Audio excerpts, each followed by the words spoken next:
ಅಮೆರಿಕದ ಮಾತು ಕೇಳ್ತಾ ಇಲ್ಲ ಇರಾನ್ಗೆ ಭೂಸೇನೆ ನುಗ್ಸಿದ್ರ ಟ್ರಂಪ್. ಹರ್ಮುಜ್ಗೆ 20,000 ಸೈನಿಕರ ರವಾನೆಗೆ ಚಿಂತನೆ. ಇರಾನ್ ಸರ್ವನಾಶಕ್ಕೆ ಟ್ರಂಪ್ ಶಪಥ. ಸಂಧಾನದ ದಾರಿಗೆ ಬರ್ತಾರಾ ಮುಜ್ತಾಬಾ? ಇಡೀ ವಿಶ್ವಕ್ಕೆ ಇನ್ನಷ್ಟು ಆರ್ಥಿಕ ಸಂಕಷ್ಟ. ಇದು ಮಹಾಯುದ್ಧ ಡೇ 31 ಸ್ಟೋರಿ.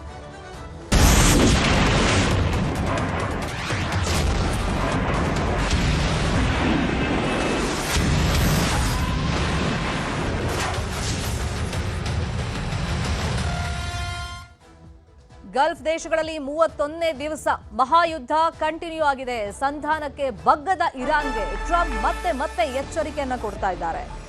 ಇರಾನ್ನ ಎಲ್ಲ ತೈಲ ಘಟಕಗಳ ಸೀಸ್ ಮಾಡುವಂತ ಎಚ್ಚರಿಕೆಯನ್ನ ಕೊಟ್ಟಿದೆ.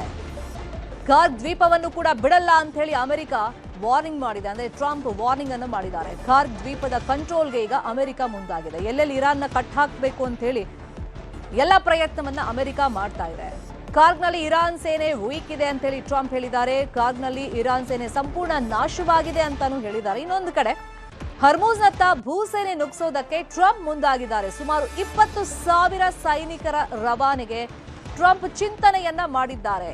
ಇರಾನ್ನ ಐಆರ್ಜಿಸಿಗೂ ಕೂಡ ಕಟ್ಟೆಚ್ಚರವನ್ನ ಕೊಟ್ಟಿದ್ದಾರೆ ಟ್ರಂಪ್. 31ನೇ ದಿವಸ ಮಹಾಯುದ್ಧ ಇನ್ನೂ ಕೂಡ ಮುಂದುವರೆದಿದೆ. ಅಮೆರಿಕ ಏನೇ ವಾರ್ನಿಂಗ್ ಮಾಡಿದ್ರು ಕೂಡ ಇರಾನ್ ಅದಕ್ಕೆ ಜಗ್ತಾ ಇಲ್ಲ, ಬಗ್ತಾ ಇಲ್ಲ, ಡೋಂಟ್ ಕೇರ್ ಅನ್ನೋ ರೀತಿಯಲ್ಲಿ ಬಿಹೇವ್ ಮಾಡ್ತಾ ಇದೆ.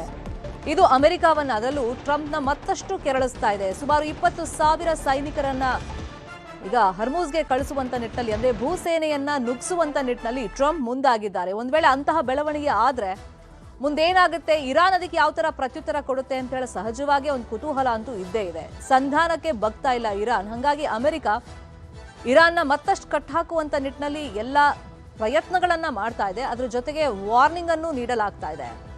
ಅಮೆರಿಕ ನೆಲೆಗಳ ಮೇಲಿನ ದಾಳಿಗೆ ಸಂಚು ಮಾಡಿದ್ದ ರಷ್ಯಾ, ಡಿಯಾಗೋ ಗಾರ್ಸಿಯಾ ಮೇಲೆ ದಾಳಿಗೆ ರಷ್ಯಾ ಕಾರಣನಾ? ಇರಾನ್ ದಾಳಿ ಮಾಡೋದಕ್ಕೆ ರಷ್ಯಾ ಇಂಟೆಲಿಜೆನ್ಸ್ ಸಾಥ್ ಕೊಟ್ಟಿತ್ತ ಅಂತೇಳಿ ಒಂದು ಹೊಸ ಚರ್ಚೆ ಉದ್ಭವವಾಗಿದೆ. ಈ ಭಾರೀ ಚರ್ಚೆಯನ್ನ ಹುಟ್ಟುಹಾಕಿರೋದು ಉಕ್ರೇನ್ ಅಧ್ಯಕ್ಷ ಜೆಲೆನ್ಸ್ಕಿ ಅವರ ಹೇಳಿಕೆ. ಅಮೆರಿಕ ನೆಲೆಗಳ ಮೇಲೆ ದಾಳಿಗೆ ಸಹಾಯ ಮಾಡಿದೆಯಂತೆ ರಷ್ಯಾ. ಸ್ಯಾಟಲೈಟ್ ಇಮೇಜ್ ಮೂಲಕ ದಾಳಿ ಫಿಕ್ಸ್ ಮಾಡಿದ್ದೇ ರಷ್ಯಾ ಅಂತೇಳಿ ಹೇಳಿಕೆಯನ್ನು ಕೊಟ್ಟಿದ್ದಾರೆ. ಗಲ್ಫ್ ರಾಷ್ಟ್ರಗಳಲ್ಲಿ ಅಮೆರಿಕದ ಹಲವು ಸೇನಾ ನೆಲೆ ಹಾಗೇನೆ ಐಟಿ ಹಬ್ಗಳ ಮೇಲೆ ದಾಳಿಯನ್ನ ಮಾಡೋದಕ್ಕೆ ರಷ್ಯಾವೇ ಸ್ಯಾಟಲೈಟ್ ಇಮೇಜ್ ಅನ್ನ ಮಾಡಿಕೊಟ್ಟಿದೆ. ರಷ್ಯಾ ಇಂಟೆಲಿಜೆನ್ಸ್ ಇರಾನ್ ಸೇನೆಗೆ ಸಹಾಯ ಮಾಡಿದೆ ಅಂತೇಳಿ ಉಕ್ರೇನ್ ಅಧ್ಯಕ್ಷ ಜೆಲೆನ್ಸ್ಕಿ ಹೇಳಿಕೆಯನ್ನ ಕೊಟ್ಟಿದ್ದಾರೆ. ಇದೀಗ ಸಾಕಷ್ಟು ಮಹತ್ವವನ್ನ ಪಡ್ಕೊಳ್ಳುತ್ತೆ ಜಾಗತಿಕವಾಗಿ. ರಷ್ಯಾ ಪ್ಲಾನ್ ಏನಾದರೂ ಮಾಡಿದ್ದೇ ಆದ್ರೆ ಅಮೆರಿಕ ಯಾವ ತರ ಸೇಡನ್ನ ತೀರಿಸಿಕೊಳ್ಳುತ್ತೆ ಅನ್ನುವಂತ ಕುತೂಹಲ ಇದೆ. ಇದೇ ವಿಷಯವಾಗಿ ಇನ್ನಷ್ಟು ಡೀಟೇಲ್ ಆಗಿ ಇನ್ಫಾರ್ಮೇಶನ್ ಕೊಡ್ತಾ ಹೋಗೋದಕ್ಕೆ ನೇರ ಸಂಪರ್ಕದಲ್ಲಿ ಕನೆಕ್ಟ್ ಆಗಿದ್ದಾರೆ ನಮ್ಮ ನ್ಯೂಸ್ ಎಡಿಟರ್ ರಾಘವೇಂದ್ರ ಗುಡಿ. ಒಂದ್ ಕಡೆ ಮಹಾಯುದ್ಧ 31ನೇ ದಿವಸ ನಿಲ್ಲುವಂತ ಲಕ್ಷಣ ಕಾಣಿಸ್ತಾ ಇದೆಯಾ ಅಂದ್ರೆ ಅದಕ್ಕೆ ಉತ್ತರ ಅಂತೂ ಸದ್ಯಕ್ಕೆ ಸಿಗ್ತಾ ಇಲ್ಲ. ಬಟ್ ಅಮೆರಿಕ ಇಷ್ಟು ವಾರ್ನಿಂಗ್ ಕೊಟ್ಟ ಮೇಲೆ ಇರಾನ್ ಯಾವ ತರ ಮಾತುಕತೆಯನ್ನ ನಡೆಸುತ್ತೆ ಅಥವಾ ಅದಕ್ಕೆ ಉತ್ತರವನ್ನ ಕೊಡುತ್ತೆ ಅನ್ನೋ ಕುತೂಹಲ ಜೊತೆಯಲ್ಲಿ ಈಗ ಹೊಸದಾಗಿ ಎಂಟ್ರಿ ರಷ್ಯಾ ಅಂತ ಜೆಲೆನ್ಸ್ಕಿ ಹೇಳಿದ್ದಾರೆ. ಸೊ ಇದ್ರ ಬಗ್ಗೆ ಇವಾಗ ಏನೆಲ್ಲ ಚರ್ಚೆಗಳಾಗ್ತಾ ಇದೆ? ಶ್ರೀಮಿತಾ, ಕಳೆದ 31 ದಿನಗಳ ಈ ಯುದ್ಧವನ್ನ ಗಮನಿಸ್ತಾ ಇದ್ರೆ ಟ್ರಂಪ್ ಈಗ ಹೇಳ್ತಾ ಇರೋದು ಅಮೆರಿಕ ಟ್ರಂಪ್ ಗೆಲ್ತಾ ಇದ್ದಾರೆ ಅಂತ ಹೇಳಿ. ಖಂಡಿತವಾಗಿ ಟ್ರಂಪ್ ಉದ್ದೇಶ ಗೆಲ್ತಾ ಇರಬಹುದು. ಆದ್ರೆ ಅಮೆರಿಕ ಮತ್ತು ಇಸ್ರೇಲ್ ಅತಿ ದೊಡ್ಡ ಪ್ರಮಾಣದ ಲಾಸ್ ಗಳನ್ನ ಕೂಡ ಅನುಭವಿಸ್ತಾ ಇರೋದು ಈಗ ಸ್ಪಷ್ಟವಾಗಿ ಗೋಚರವಾಗ್ತಾ ಇದೆ. ಅದರಲ್ಲೂ ಪ್ರಮುಖವಾಗಿ ನಾವು ಬರೀ ಅಮೆರಿಕದ ಲಾಸಸ್ ಗಳನ್ನ ನೋಡ್ತಾ ಇದ್ರೆ MQ-9 ರ್ಯಾಪರ್ ಡ್ರೋನ್ಸ್ ಗಳನ್ನಿದಾವೆ, ಅದು 11 ರಿಂದ 12 ಡ್ರೋನ್ಸ್ ಗಳು ಲಾಸ್ ಆಗಿದಾವೆ. ಜೊತೆಗೆ ಸುಮಾರು $30 ಮಿಲಿಯನ್ ಅಷ್ಟು ಬೆಲೆ ಬಾಳುವಂತ ಏರಿಯಲ್ ಅಸೆಟ್ಸ್ ಗಳು ಲಾಸ್ ಆಗಿದ್ದಾವೆ. 3 F-15E ಸಿಂಗಲ್ ಇಂಜಿನ್ ಏರ್ಕ್ರಾಫ್ಟ್ ಗಳು, ಅಟ್ಯಾಕ್ ಏರ್ಕ್ರಾಫ್ಟ್ ಗಳು ಲಾಸ್ ಆಗಿದ್ದಾವೆ. ಜೊತೆಗೆ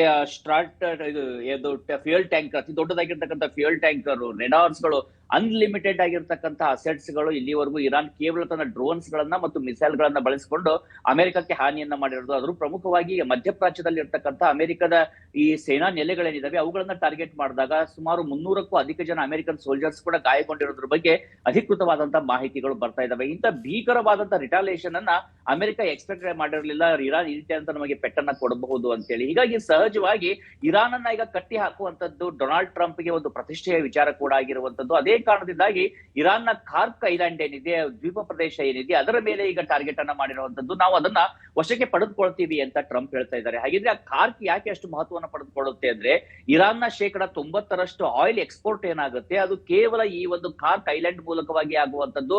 ಅದರ ಸಂಪೂರ್ಣವಾಗಿರ್ತಕ್ಕಂಥ ಒಂದು ಕನೆಕ್ಟಿವಿಟಿಗೆ ಕಾರಣವಾಗಿರ್ತಕ್ಕಂಥದ್ದು ಖಾರ್ಕ್ ಐಲ್ಯಾಂಡ್. ಒಂದು ವೇಳೆ ಅಮೆರಿಕ ಹೇಳಿದಾಗೆ ಅಮೆರಿಕ ಮತ್ತು ಇಸ್ರೇಲ್ ಪಡೆಗಳು ಖಾರ್ಕ್ ಐಲ್ಯಾಂಡ್ ಅನ್ನ ವಶಪಡಿಸಿಕೊಂಡಿದ್ದೆ ಆದ್ರೆ, ಯಾಕಂದ್ರೆ ಅಲ್ಲಿ ಅಷ್ಟು ರೆಸಿಸ್ಟೆನ್ಸ್ ಇಲ್ಲ ಇರಾನ್ಗೆ. ಎಷ್ಟೇ ಅವರು ಮಿಸೈಲ್ಸ್ ಗಳನ್ನ ಲಾಂಚ್ ಮಾಡಿ, ಡ್ರೋನ್ ಗಳನ್ನ ಲಾಂಚ್ ಮಾಡ್ತಾ ಇದ್ರು, ಆನ್ ಗ್ರೌಂಡ್ ಅಲ್ಲಿ ಅಷ್ಟು ದೊಡ್ಡ ಪ್ರಮಾಣದಲ್ಲಿ ರೆಸಿಸ್ಟೆನ್ಸ್ ಸದ್ಯದ ಮಟ್ಟಿಗೆ ಮೇಲ್ನೋಟಕ್ಕಂತೂ ಕಾಣಿಸ್ತಾ ಇಲ್ಲ. ಆದ್ರೆ ವಿಯೆಟ್ನಾಂ ರೀತಿಯಲ್ಲಿ ಅಮೆರಿಕಕ್ಕೆ ಪೆಟ್ಟು ಕೊಟ್ಟರು, ಅದರಲ್ಲಿ ಅಚ್ಚರಿ ಇಲ್ಲ. ಹೀಗಾಗಿ ಅಮೆರಿಕ ಕೂಡ ಅಳೆದು ತೂಗು ಯೋಚನೆಯನ್ನ ಮಾಡ್ತಾ ಇದೆ, ನಾವು ಖಾರ್ಕ್ ಅನ್ನ ವಶಪಡಿಸ್ಕೊಳ್ತೀವಿ ಅಂತ ಹೇಳಿ. ಒಂದು ವೇಳೆ ಖಾರ್ಕ್ ಅನ್ನ ವಶಪಡಿಸಿಕೊಂಡಿದ್ದೆ ಆದ್ರೆ ಹರ್ಮುಜ್ ಜಲಸಂಧಿ ಇರ್ಬೋದು ಅಥವಾ ಈ ಒಂದು ಯುದ್ಧದಲ್ಲಿ ಸೀಸ್ ಫೈರ್ ಇರ್ಬೋದು, ಪ್ರತಿಯೊಂದಕ್ಕೂ ಒಂದು ಲಿವರೇಜ್ ಸಿಕ್ಕಾಗುತ್ತೆ, ಒಂದು ಮೇಲುಗೈ ಅಮೆರಿಕಕ್ಕೆ ಸಿಗುತ್ತೆ. ಇಲ್ದಿದ್ರೆ ಇರಾನ್ ಇದೇ ರೀತಿಯಾಗಿ ಅದನ್ನ ಒಂದು ಬ್ಲೀಡ್ ಮಾಡ್ತಾ ಇರುತ್ತೆ, ಅದಕ್ಕೆ ಚಿಕ್ಕದಾದಂತ ಗಾಯಗಳನ್ನ ಮಾಡ್ತಾ ಸಂಪೂರ್ಣವಾಗಿ ಅದಕ್ಕೆ ಒಂದು ರೀತಿಯಿಂದ ರಕ್ತ ಹರಿಯೋ ರೀತಿಯಾಗಿ ಅಮೆರಿಕಕ್ಕೆ ಮಾಡ್ತಾನೆ ಇರುತ್ತೆ. ಇನ್ನ ಜೆಲೆನ್ಸ್ಕಿ ವಿಚಾರಕ್ಕೆ ಬರೋದಾದ್ರೆ, ಜೆಲೆನ್ಸ್ಕಿ ಹೇಗಂದ್ರೆ ಈಗ ಇರಾನ್ ಪ್ರತಿಯೊಂದರಲ್ಲೂ ಈ ಇರಾನ್ ಮತ್ತು ಇಸ್ರೇಲ್ ಯುದ್ಧದ ಸಂದರ್ಭದಲ್ಲಿ ಹೇಗಾದ್ರೂ ಮಾಡಿ ಜಗತ್ತಿನ ಗಮನವನ್ನ ಈಗ ರಷ್ಯಾದ ಕಡೆಗೆ ಸೆಳಿಬೇಕು ಅನ್ನುವಂತ ಒಂದು ಪ್ರಯತ್ನದಲ್ಲಿ ಇರೋದಂತೂ ಸ್ಪಷ್ಟವಾಗಿ ಗೋಚರವಾಗುತ್ತೆ. ಯಾಕಂದ್ರೆ ಈಗ ಈ ಉಕ್ರೇನ್ ಮತ್ತು ರಷ್ಯಾ ಯುದ್ಧದ ಬಗ್ಗೆ ಯಾರು ಕೂಡ ಹೆಚ್ಚಿನ ಗಮನವನ್ನ ಹರಿಸ್ತಾ ಇಲ್ಲ. ಹೀಗಾಗಿ